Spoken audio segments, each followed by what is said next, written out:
agenda in our course is to discuss an algorithm for DFA state minimization. But that algorithm is mostly depending on an equivalence relation on the state set of the given DFA. So before that, we need to recollect some non-facts about equivalence relations.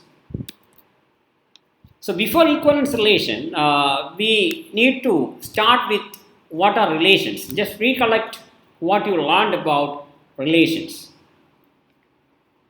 We can start with a real life example. Here is a set of persons given. S is a finite set of 12 persons.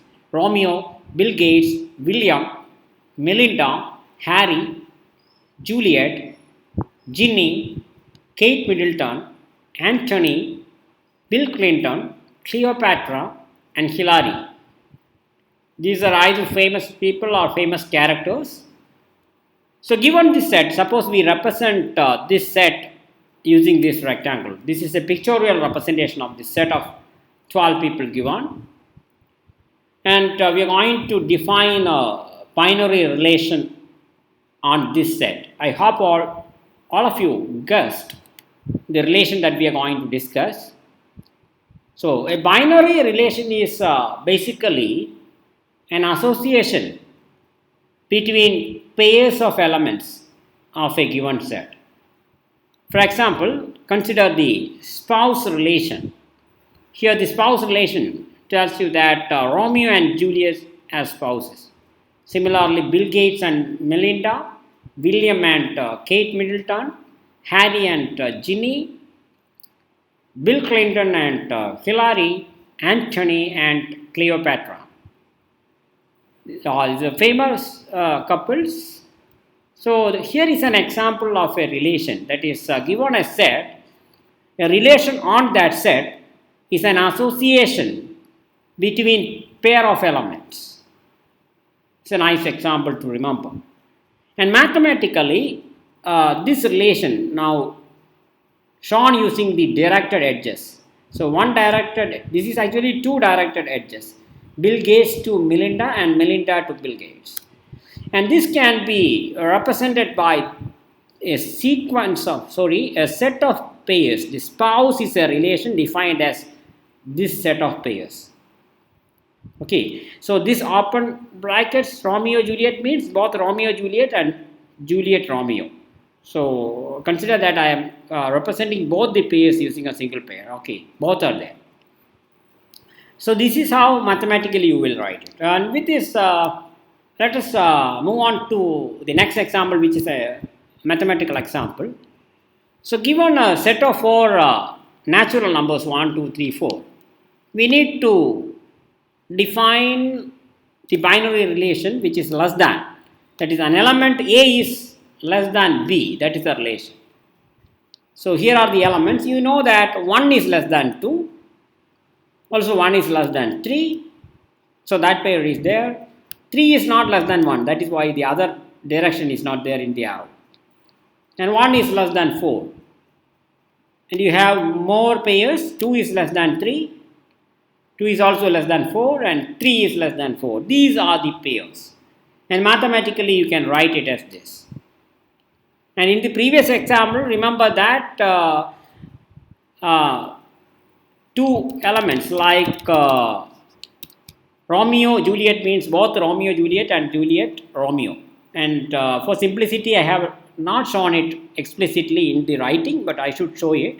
Assume that it is there. Okay. So this is the set of pairs in this relation. And this is now enough to formalize the definition of relation. And for that, first we have to define what is called a Cartesian product. Given two sets A and B, the Cartesian product of A and B is represented as A cross B, which is defined as the set of all pairs small ab, such that small e is taken from capital A and small b is taken from capital B. Consider an example. Capital A is 1, 2, 3, capital B is set xy. This is the set of all pairs. there are 6 pairs, 3 into 2, 6 pairs possible. 1x, 1y, 2x, 2y, and 3x, 3y. These are the possibilities. Okay, you can write it in different order. It's just set of pairs. And now we can formally define a relation. A relation is nothing but an arbitrary subset of A cross B. That's the definition. Let A and B be two sets. Then a binary relation R from A to B is any subset of A cross B. For example, here, how many elements are there in A cross B? 3 into 2, 6 elements are there. Then how many relations are possible? Any subset of A cross B. So 2 to the power 6 different relations are possible from A to B. And here are some examples. R1 is a relation because it is a subset of these pairs. So R1 is a relation.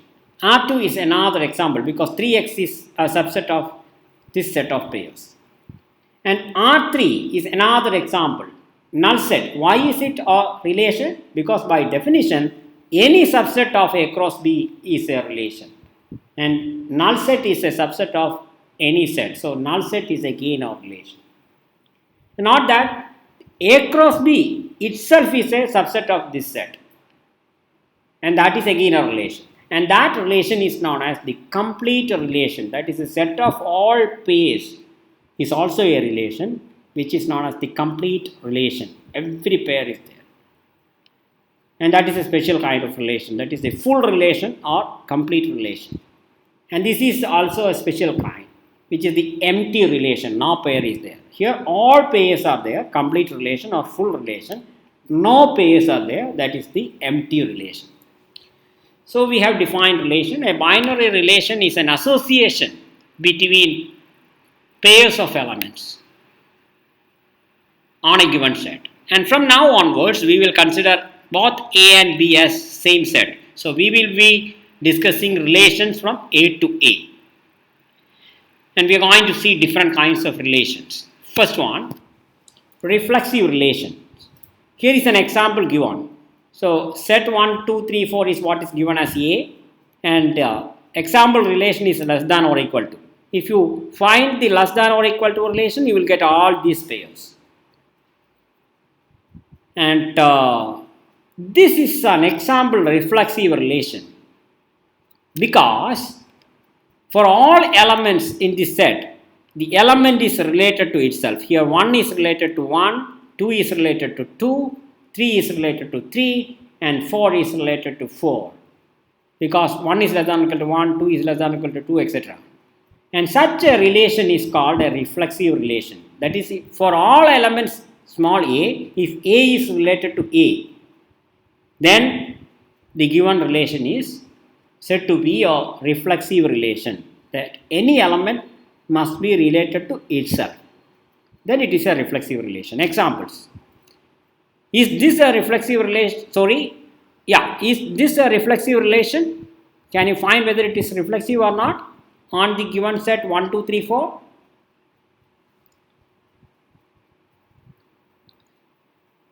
The answer is no, because you can see that 2 is not related to 2.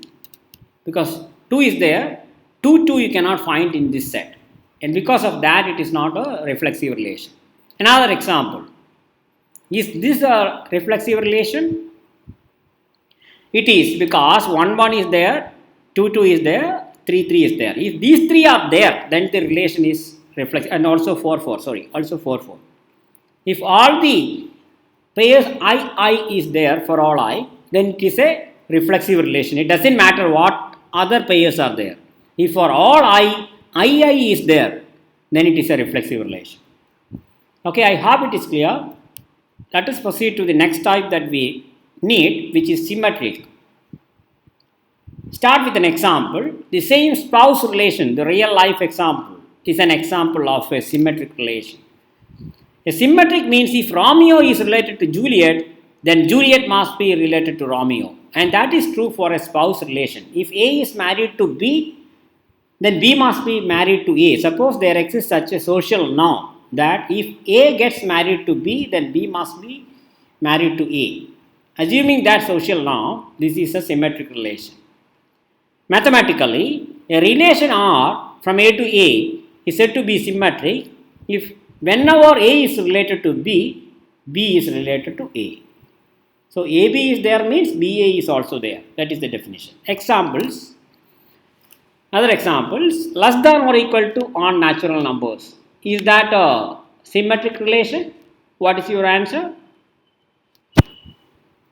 The answer is no. For example, you consider 2 and 3. 2 is less than or equal to 3 and hence 2 is related to 3. Is 3 related to 2? No, because 3 is not less than or equal to 2. This is one example. Many examples you can find. So, it is not symmetric. Now, next one. Equal to on the set of natural numbers. Is that symmetric? SCC, the answer is yes, because whenever A is equal to B, we have B is equal to A and hence it is symmetric. So, we have seen two different types of relation, that is reflexive and symmetric relations. Now, to the third one, which is transitive relation. Maybe we can define the relation first and try to understand using an example. A relation is said to be transitive if whenever A is related to B and B is related to C. That means A is related to B and B is related to C. Then the first and third element must be related. A and C must be related. And hope you remember this. Just try to recall. That is A is related to B and B is related to C means A is related to C. We can try to understand with this example. First, 1 is related to 2 and 2 is related to 3. Then we must have 1 related to 3, which is there. So, it's okay for these two pairs. In another case, 1 is related to 3 and 3 is related to 4. Then we must have 1 related to 4. It is there. The last one, 2 is related to 3 and 3 is related to 4. So, we must have 2 related to 4. It is there. Hope you followed it. Otherwise, please watch it again. And here are some examples. Is less than or equal to on natural numbers a transitive relation? The answer is yes, because whenever A is related to A is less than or equal to B and B is less than or equal to C, then we have A is less than or equal to C. Easy to verify. If you are not able to understand it now, please think about it again. And the next is a very nice example.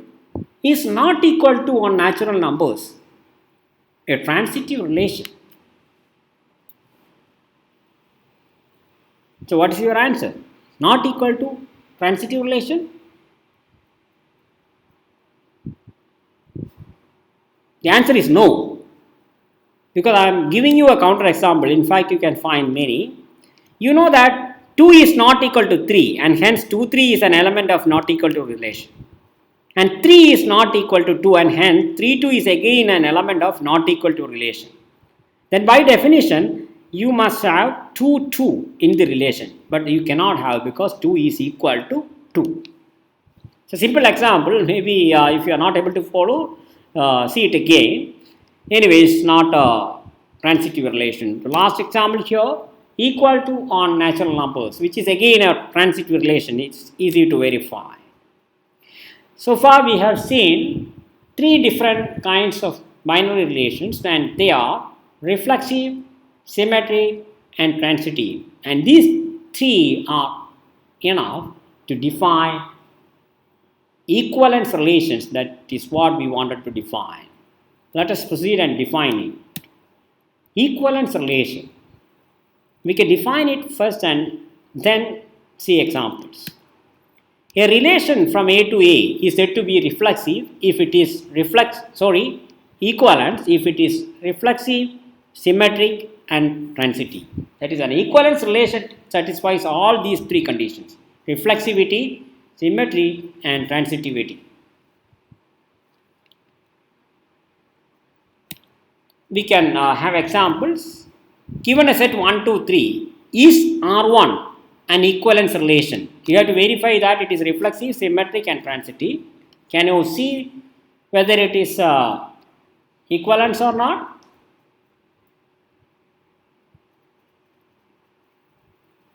The answer is no, because we can verify that it fails to satisfy the first property itself.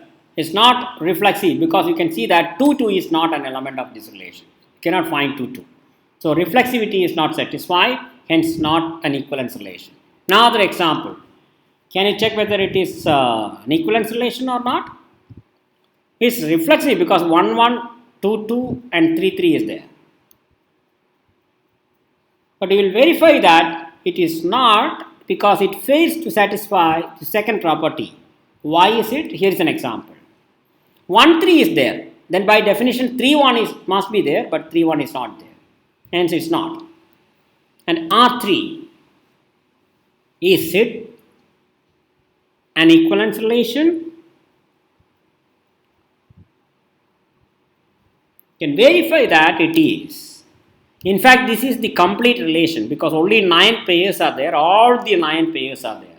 So it is the full relation or the complete relation, which is always an equivalence relation. Given any set, the full relation is an equivalence relation.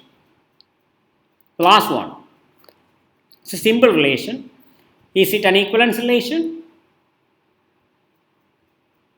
It's reflexive, very easy to see, and symmetric and also transitive. So it's an equivalence relation.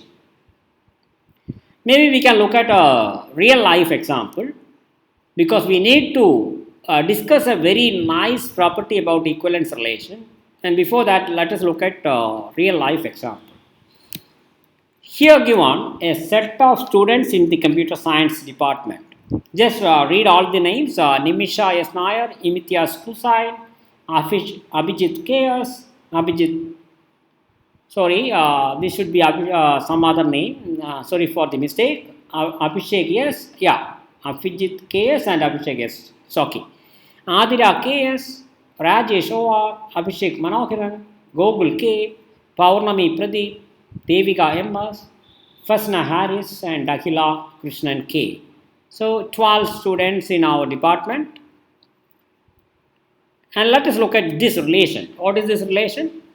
A is this set of students in computer science department, and 2 students S1 and S2 are related if both are studying in the same semester. For example, Nimisha S. Nair and Rajesh OR are related. Why? Because they too are studying in the 5th semester, same semester. Now the question is this relation an equivalence relation?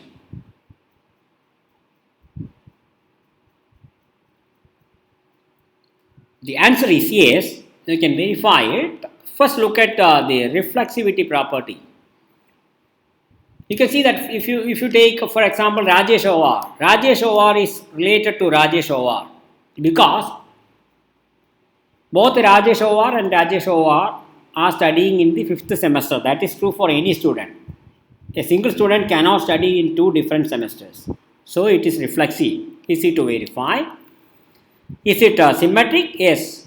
For example, consider an example and try to understand. Nimisha S. Nair is related to Rajesh OR. Why? Because both are studying in the 5th semester.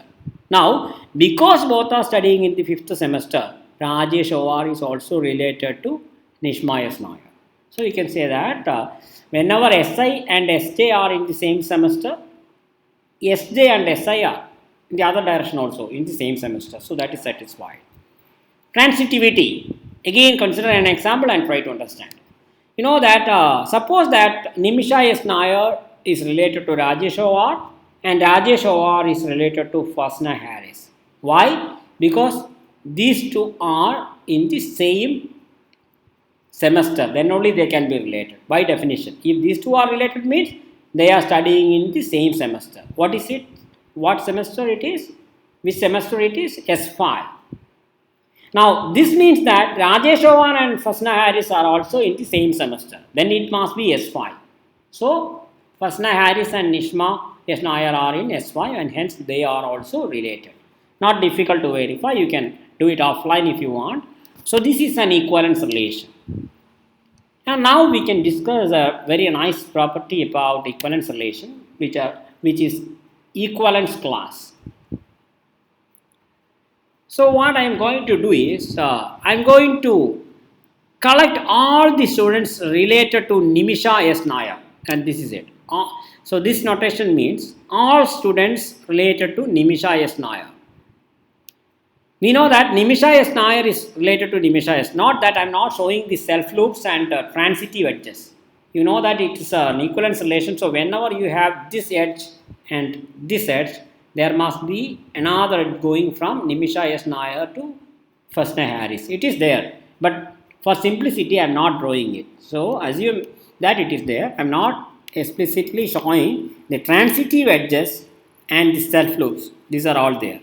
We know that Nimisha S. Nair is related to Nimisha S. Nair because both Nimisha S. Nair and Nimisha S. Nair are in the same semester, S5. Rajesh Awar is related because S5. Fresner Harris, Gogul, SK all are related to Nimisha S. Nair. So what I did is I just took an element from this set and collected all the elements related to that element, which is known as an equivalence class for the selected element. And this can be any of the 4 students here. It doesn't matter. Even if you write Rajesh Awar here, the RHS will be the same set. So you can select any of the 4 elements. It doesn't matter which one you pick. And this is what is known as an equivalence class representing the 5th semester students. Similarly, you will get the equivalence class for the 7th semester student. Take one, maybe Adira KS, collect all the elements related, you will get this set. Then the third one, take the next element, Pavanami Pradeep, collect all the students related to her, and you will get the third class corresponding to S3. So this is a very nice property. What do? You take initially you take any element and collect all the elements related to that element. You will get one class. And if there are remaining elements, take the next one and do the same. And now you ended up with 3 sets, and you can see that the union of these 3 sets is exactly the given set, and that is a nice property about equivalence relation. The equivalence relation will partition or divide the entire set into a number of disjoint subsets, so that if you take the union of these subsets, you will get the original set itself. So in this relation, these equivalence classes are going to be the set of students studying in a particular semester. So S5 is a class, S7 is a class, and S3 is a class.